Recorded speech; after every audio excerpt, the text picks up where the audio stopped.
ისევ საქართველოს უსადენო ინტერნეტი ქალაქის ყველა უბანში თბილისის მერია გრანდიოზულ პროექტს ახორციელებს, რომლის ფარგლებში 2012 წლის ბოლომდე ქალაქის ყველა უბანი უფასო უსადენო ინტერნეტით დაიფარება. პროექტი ადგილობრივი მოსახლეობის და ტურისტების კომუნიკაციის თავისუფლებას და განათლებისა და ინფორმაციის მიღების ხელმისაწვდომობას ისახავს მისნად.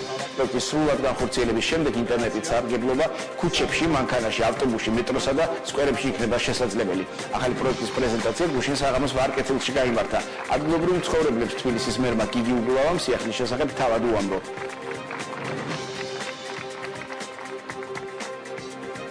პროექტის ფარგლებში იქნება ორგანიზებული მთელი თბილისის მასშტაბით Wi-Fi ქსელი, დღეს არსებული ყველა სტანდარტის თავსებადობით, ნებისმიერ თბილისის